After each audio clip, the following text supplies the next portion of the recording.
part of your new strategy is to move into hedge funds. Yeah, next year. Yes. Taking a look at your current board structure, there doesn't seem to be any specific experience of hedge funds.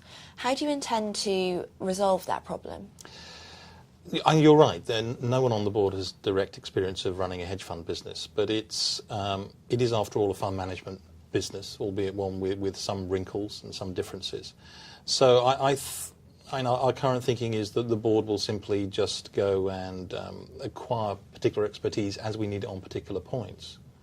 And given we're going to start fairly small, I think that's probably appropriate. What kind of methods have you considered? Well, obviously we've looked at consultants, and there are more consultants than you can shake a stick at in the hedge fund area. So we're considering that.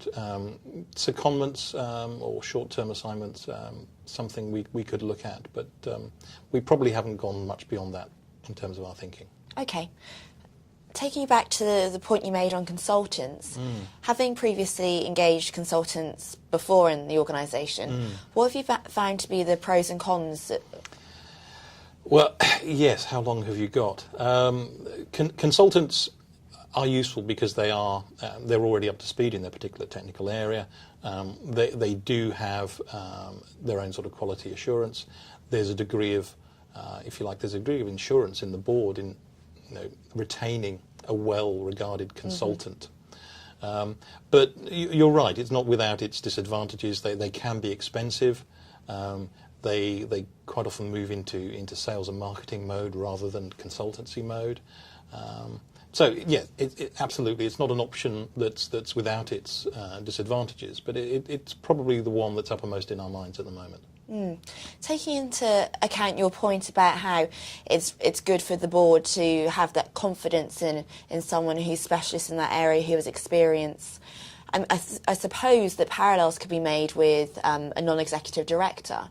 Had you considered going down that route? It's not something we'd considered, and I'm not sure it's something that we'd considered and discarded. I just don't think we'd got to that part of the thinking. But my initial reaction is to say that it's certainly an idea. The balance of the board actually works rather well at the moment. Introducing a new factor into it always carries some danger. And my sort of instinct is it's probably a little too early to look at that sort of quite significant change, given the size that we're planning of the launch next year. I completely appreciate that, as you say, at launch, it's going to be a relatively small part of your business as a whole. My concern would be, I'm sure you understand the time taken to recruit someone with that kind of experience, with that kind of credibility, and I think you need to consider whether we need some foresight into thinking about these things earlier in the process. It's a good point. Again, there is a lead time to recruiting.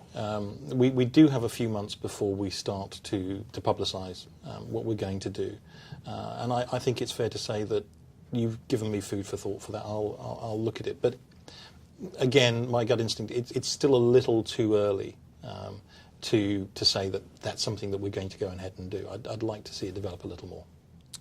Okay, I would say perhaps at our next meeting you could update me on progress, whether you've discussed it with the other board members on their thoughts of sort of a consultant versus a non-exec appointment.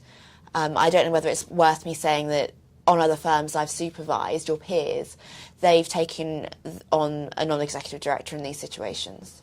Well, that's useful to know, and obviously it's something you set some store by, which isn't irrelevant to our thinking. So, yeah, I'll go back, I'll have a conversation. I think we're meeting again in another 3 months or so. So, yes, that probably gives me enough time. If you're happy with that timetable, then I'll come back to you on that.